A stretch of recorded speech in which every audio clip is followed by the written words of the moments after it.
the various masks on to conform in whatever it is. I have a mask for work. I have a mask for school. I have a mask for social. Man, and then eventually nobody even knows who the real Craig is. Tulsa Talks is the podcast that is inspiring people to have everyday meaningful conversations to gain perspective and help the world.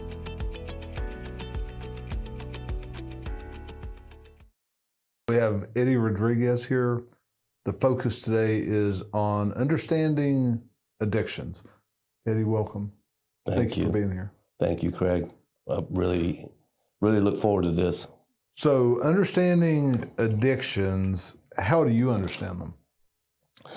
I understand it is that it's a me problem. It's something that I haven't been able to handle. Something's going on in my life. At one time, that was you. That was you. That was me.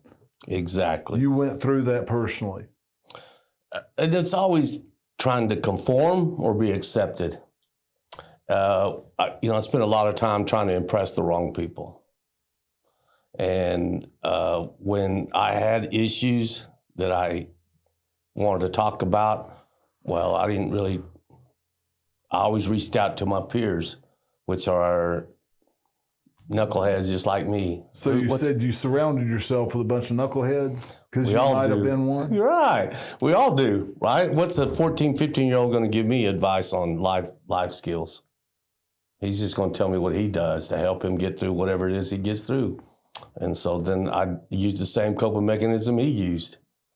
And there's the problem is that a lack of communication, right? A lot of times, lack of life skills being taught in a public education today. So when you went through your process of understanding more about how you wanted to live life at this time in your life, that started off, you were 14, 15 years old and starting to do a little bit of alcohol, or? It was a lot of alcohol. It was at that age. Well, the thing is that let me give you a little background. We traveled quite a bit. You and your parents? Yes. My dad was in industrial construction, so we built refineries, and so sometimes I was in 2 different schools in a year. So I really never had any consistent long-term relationships. And so once we got to probably my 9th grade year, Mom said she didn't want to do that anymore, and so we settled down. And like any good parent, they always want to send you to the good schools. So I was subjected a lot to some racial tensions, because I just wasn't. It was an upper middle class, affluent school, and I wasn't one of those guys. And so that's the problem started at that level there. I wanted to be liked, I wanted to fit in, but I was never going to be one of those guys. Different color skin? Mainly both, right? My dad's in construction. Their parents were engineers and whatever else they were. Isn't that funny how that is, to me, a lot bigger thing in school than it is after you get out of school. Still, people have their cliques, people have their circles. And I've never been the person with a circle or a clique. Welcome. I was that guy. And the harder I tried, of course, anxiety and depression a lot of times. And then I felt like being on an island of misfit toys. And so everybody else I was with was kind of like the misfit toys. Yeah. And so. Yeah, the elf that was wanting to be the dentist instead of build the little toys. It's exactly right. And so I did what they did. We drank. You know what I mean? It helped us be more acceptable in our minds, but in reality, it didn't affect anything. Just allowed you to accept yourself something. With that numbed state. That's exactly right. It just numbed the feelings and the emotions at that particular moment. Yeah. So you progress and you get a little older and you get more into this and you go to college. I went to college. I went to, I got a degree, a finance degree from the University of Texas. There again, I was wanting to, my heroes at that time was Wall Street. I wanted to be those guys. Not only for the money, but because of the everything else that come with it. You know, the sex, the drugs, the women, all those things. And it just, that's what was my drawing. That's what drew me to that degree. And it's ironic because it created the same issue, man. I didn't have that type of background. None of my family members were Wall Streeters. And so the big firms, I couldn't get in. So I felt that same pushback even after college. I felt that pushback. You know, I wasn't kind of allowed in the bigger circles. So I started off into the smaller brokerage firms. And that's because there, and then I just kind of, I was determined to like prove them wrong. The more they told me I didn't fit in, and the more harder I was willing to work. And then, of course, comes with the drinking and everything else that comes with that.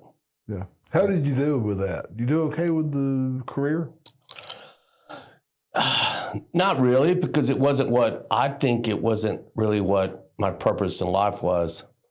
You know, that was something I chose. It wasn't chosen by God. And so I feel like anytime you're forcing something, there's going to have that anxieties and all them other things that come with it, the depression and the anxieties that comes with doing something that you're not truly meant to do. So what do you do now? Now I work for an addiction center, Grand Recovery Center. I truly love my job, right? Because my job is based off of, I have a feel, because I understand now that I'm working for a different employer. You know, my employer is God, and that contract is rich and fulfilling. That's the real contract, right? And I think it's more enriching and rewarding than any pay or any of that. And so I get to help people. I get to make a difference in a positive way today. Yeah. Well, some of those guys on Wall Street, maybe a few of them, maybe some more, actually help people with their finances. Maybe. Right. But there's always that motive behind it all, that commission. You know, they're also driven. And let's just say this, Craig, right? Like let's just use this as an example. Let's say you donate $1,500 to this local charity, and everybody's going to applaud you. But I say, heck, I'm going to go and donate my weekend and help that same charity, you know, whatever it is, paint their walls or do their thing, right? Now, obviously, it's a lot easier giving that $1,500 up than going out there and really doing something, getting your hands dirty. Wall Street boys, that's what they do. They like to donate that money and then stand behind that fake check and see, look at me and what we do. But they're not, we need them. Don't take me wrong, Craig. I need the guys that's going to give the money, but I also need the guy that's going to get his hands dirty. That's right. That's right. And as our little bracelet says, I am one piece. You make sure I get one of them bracelets before I leave. And, man, it's the big deal to me. And the reason why we have you here today is to celebrate what you do and what you found. And how are you helping people now? What are you helping them understand about addiction? Then maybe they go somewhere else, they don't get that same knowledge that you're giving to them.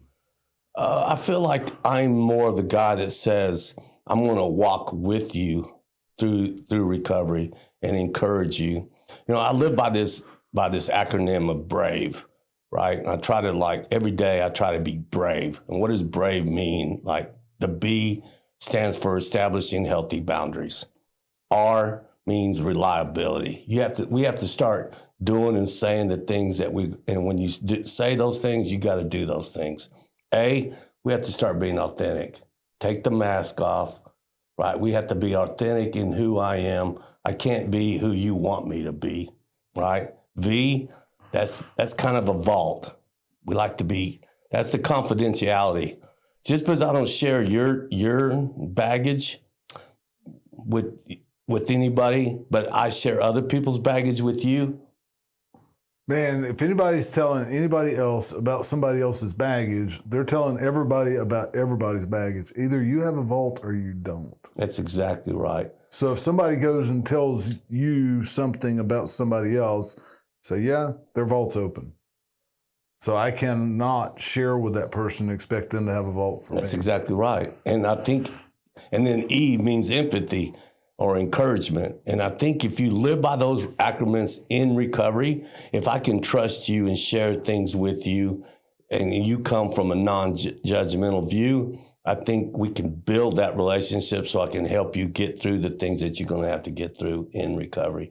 Because early recovery is going to be emotionally painful. And that's the difference. A lot of people doesn't have that mindset ready for the emotional pain.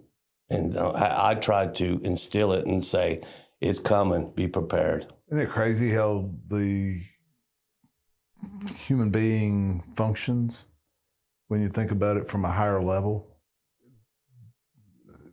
How does this make any sense for us to be actually addicted to something or have these pressure points of emotions and all of that? It's a fact, but still odd that we deal with this stuff to me.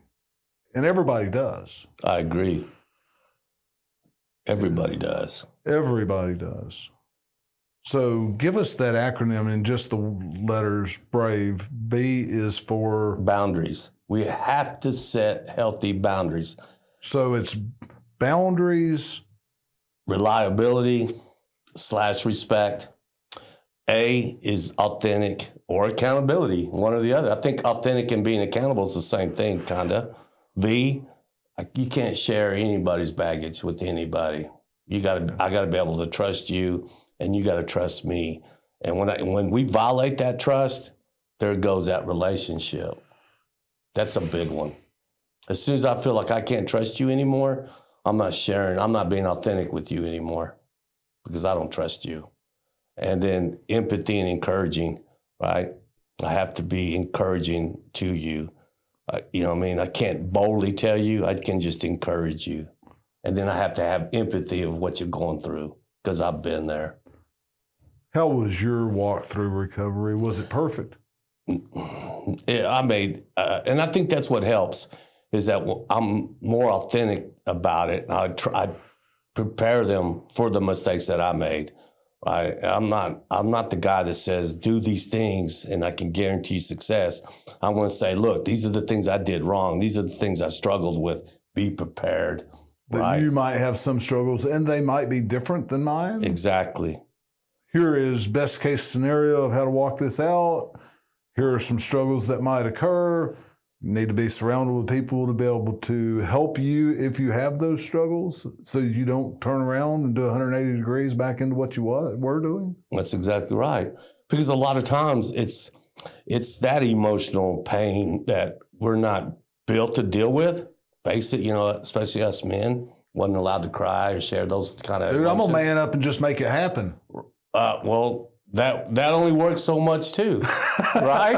Absolutely. Because eventually you're going to feel some other emotion that you can't man over. That's what I'm talking about. Absolutely. The man that thinks he can man up over all things on his own is set for catastrophe. That's exactly right. And it's not even really that guy's fault. He was cultivated, that man up mentality was cultivated in his upbringing. And so now you stick him in a situation where he can't deal with it and man up and working, so he's going to turn to something. I've noticed that a lot of people that are 20 to 30 years old, though, have a different attitude about manning up. They've went to the other extreme. I'm going to lay here balled up in a corner and stay here for a month or two sometimes. I'm glad you said that because I think the participation trophy caused that right there. right? I think the social media and all the instant gratification, the door dashing and everything I can do just sitting by in this recliner has caused the man to go that far, that other extreme in a lot Or of ways. woman. I mean, or woman. When I say man, it's generic. Right, yeah. Just making sure that Right. No, I agree. Hitting the right tone. Right. Because we could make this a man's show. But then we'd miss out on the other part. Absolutely. Beautiful balance. Exactly. And you're right. And I think a lot of times, man, it's getting to be where the women are having to man up, for lack of a better terms, too. Because of the one parent household nowadays, the dysfunction at the family, the women have had to step up and be the... Both of them. They have to be the masculine and the feminine side. That's exactly right. And well, they have to try. That's exactly right. It's almost impossible to do it, if not impossible. Exactly. And hence, there we go. That's why the situation's getting worse and worse and worse, I believe. We live in a system that is designed to make us sick. Right? There's too much individuality, too much, look what I've accomplished. And we're getting further and further away from the family as a unit. What can we do together to make our family, our unit better? It's sad, isn't it? Well, there are certain people and certain groups that are trying to refocus, trying to help, trying to encourage, and trying to bring people back together in real time social gatherings and understanding each other a lot better, trying to help each other pull down these walls of keeping up with the Joneses of these fake facades that everybody has on social media and these pictures that people are taking all their wrinkles out and making themselves look like plastic, and these fake pictures of how they're living in just general, and these fake. And a lot of people are trying to live up to that fakeness, which is absurd. And it's sad. That's where the authentic comes in, I think, a lot in true recovery, right? It's the acceptance of oneself for oneself, right? The true meaning to be okay with being okay, right?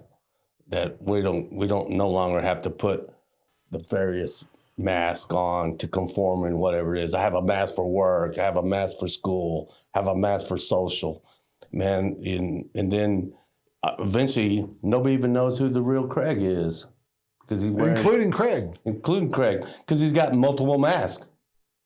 Which identity do I have to put on to be able to lie to these people? Even one for church sometimes.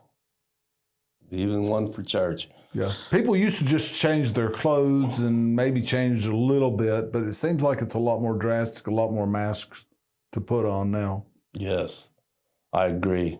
I think the thing is too a lot, and this is just my opinion, is that our society is getting further away from God. And I think we have to bring him back into our society. And that eliminates a lot of those masks. When you're secure in who your creator is, maybe you can appreciate what he's created and you can be okay with what that is. Amen. Try to be more like Jesus, just humbled out and help other people, man. And that's like I said a while ago, that's who my employer is today, man. And I work for a different contract. And the contract I work for today is more enriching and fulfilling, longer lasting. I think even if you don't include God and Jesus, which I do, and I think it's a great idea and it's something that can be transformational, but we could put these key biblical principles into our lives of understanding who we are and how we should walk in our way of understanding, and allow everybody else to walk in their walk as well and appreciate them for who they are. at whatever distance you might need to keep from them. It's a good point. And there we go, right? It goes back to like, be the example that you want others to follow. How can I promote something if I'm not willing to walk that walk?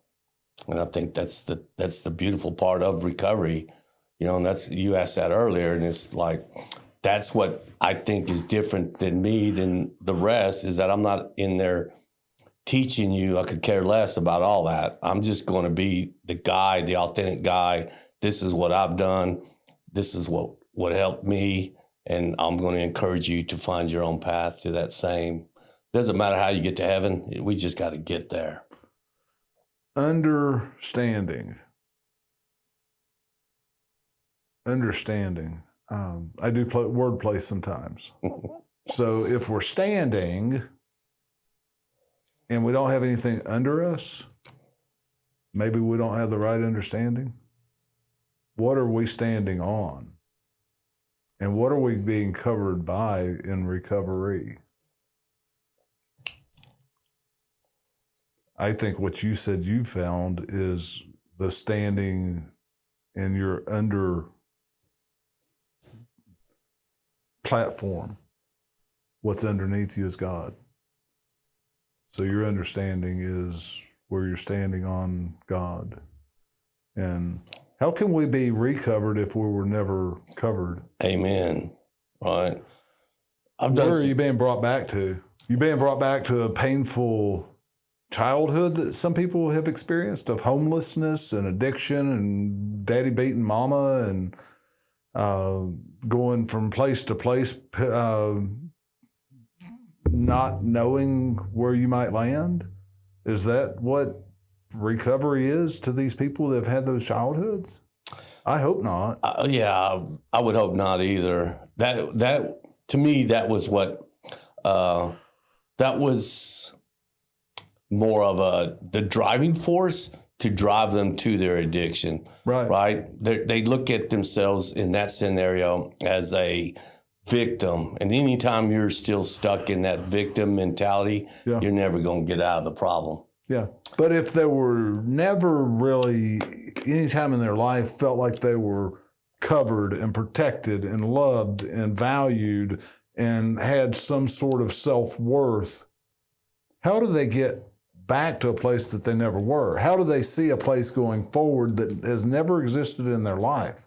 How do they actually start believing that that's possible without that experience?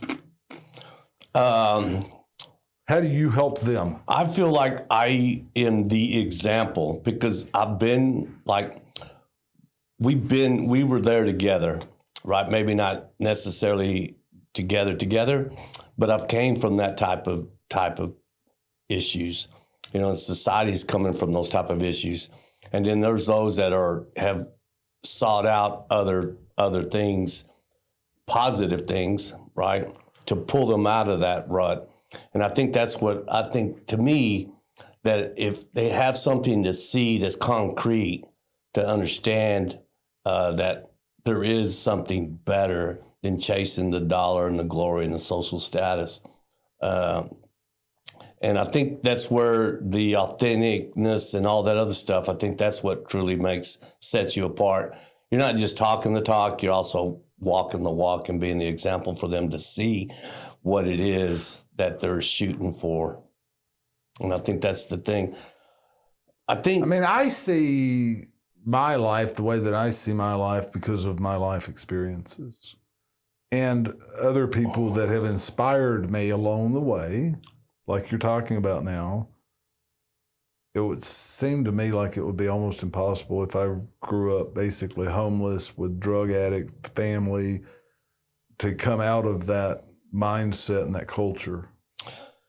I'm glad you said that, because we haven't even talked about the environment, right, of recovery. The environment. I believe like sometimes where you may take a person and you put him in a bad environment, right, and he's going to do bad things. But if you can take that same person and put him in a positive, encouraging, loving environment, he's going to do good things. And I think that's the thing initially when we talk about sobriety and recovery, because those are two different things. Recovery is told you have to enter the realm of sobriety first before you're going to get into the recovery itself. Sobriety just means I'm learning to deal with life without drinking or getting high or gambling or porn or whatever it is, right? But once I can get that life kind of grounded in that realm, then I can start to focus on the recovery where I change Eddie from the inside out. And so recovery becomes a lifelong process because every day I'm trying to get better than I was yesterday. And so that's at first, right? You have to change the environment, change people, places, and things. You have to go do these things to achieve sobriety. And then it becomes kind of like a want to do those things. Because at first it's a battle, Craig, between you versus you. You, what you want to do. Nobody wants to do these things. We always want to do the fun things, the easy things, the comfortable things. But we all know that you have to do the need things. You have to do those things that you need to do, right? And a lot of times, in today's society, the need, the versus the wants, the want seems to outweigh the need a lot of times. I like to win.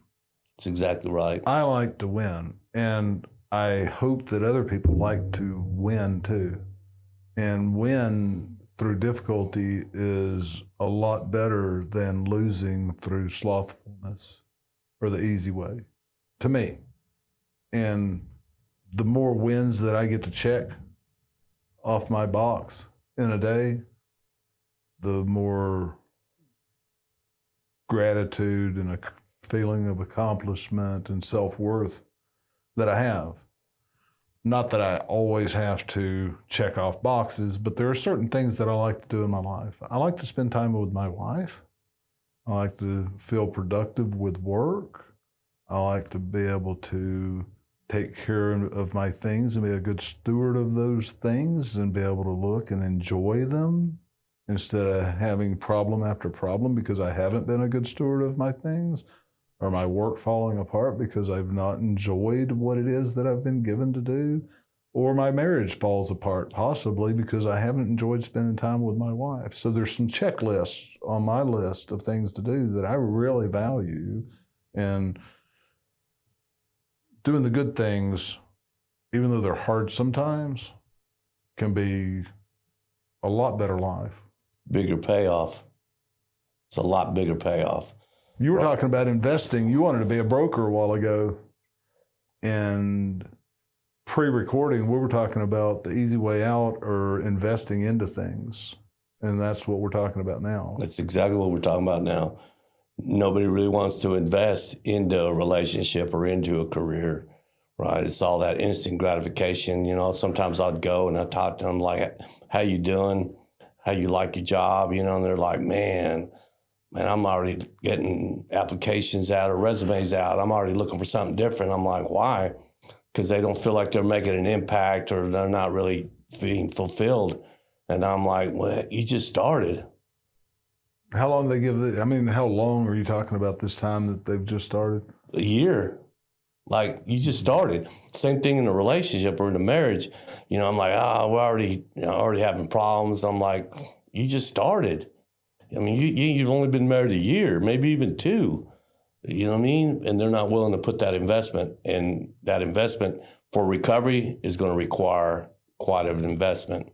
And I think that's where a lot of the society, that's where they lack, is that willingness to make that investment. Just like you said a while ago, when you invest in those things, you reap the benefits of a better marriage, better career. Just feel better about yourself. So how much of time does it take in your experience? I know there's no typical, there's no normal. Normal is a setting on the washing machine, is what I've heard lately. Difference in sobriety and recovery. What have you seen people experience through that? It varies. You're right. It does vary. Me, 3 years it took to get to that level, because you're going to make mistakes. You're not going to, it's just not a cookie cutter program, right? It's like you're not a cookie cutter person. You've not been cut like a cookie, no, like everybody else. No, everybody's individual. I try to fit that cookie cutter scenario, and it drove me into addiction. That's exactly what happened. It drove me to that situation. So you can't expect recovery to be a cookie cutter situation either. Some people, it just depends on how much baggage you got. It determines how long you're going to have to go through the things you're going to have to go through. And it took probably 3 years. Even in early recovery, I made the same mistakes that I did in an addiction, only I didn't pick up the bottle or the drug, but I still relapsed in behaviors, right? Like I still had failed relationships, failed career decisions, right? Because I was making those same decisions based off how I used to do. I was just sober. It was the only difference. And then once I achieved sobriety, then I could sit back a little bit. And I was still trying to lean on Eddie's understanding instead of God's understanding. That's the big difference. To fully let go of those reins. That's a hard one. Yeah. Let go, let God. It's a tough one. It's impossible for man to do, is what my Bible tells me. If anything was possible for a man to do in his own, then maybe he could even give himself his own breath. But if I can't give myself my own breath, how do I expect myself to do anything else of value in and of myself? Paul talked about it, didn't he? He did. How do I connect with myself if I'm not connecting with the one that created me? That's exactly right. And it's a daily battle. Daily battle. I still try to grab them reins every time. And then I'll bump my head and I'll have to take a step back and be like, man, here I go again, trying to force a situation instead of letting it happen and, let it work its way out. I try to manipulate it. But then there's that balance we're talking about a while ago. Man up or go lay down and sleep and go ball over in a corner, right? Right. I think that what we're talking about is an amazing adventure that we all get to experience. And yours happens to be focused on helping people understand addiction. If there's one takeaway to understanding addiction, because addiction doesn't have to be about drugs and alcohol. It can be about work. It can be about codependency. It can be about a myriad of things that we are focused on. And social media can very well be one too. What is a takeaway, if you could boil it down for us, please? I would leave it with this, right? There's going to be a lot of people that's going to tell you that it's too hard to do what you're trying to do. Like you're going to be going against the grain. And there's going to be a lot of people out there trying to convince you that, man, it's impossible. You can't do it. But I will say this, right? And we're going to put it in a boxing terms. Championship fights are 12 rounds. Contenders are 10. Right? And at the end of the 10th round, I'm going to say, come on, Craig. I got 6 more minutes. Come on, Craig. 6 more minutes, champ. You can do this. Right? I'm going to break it down. We have in minutes versus rounds. If I tell Craig, you got 2 more rounds, that's a lifetime when you're tired or when you're up against that wall. But if I'm saying, Craig, come on, champ, 6 more minutes. Let's do this. That's where we're at. And that's what I think. That's in my takeaway is that don't give up, man. You got 6 more minutes to that bell. 6 more minutes. It's amazing how short the life, in my mindset anyway, has been at 54 years old. And the longer that I live, the shorter the time seems.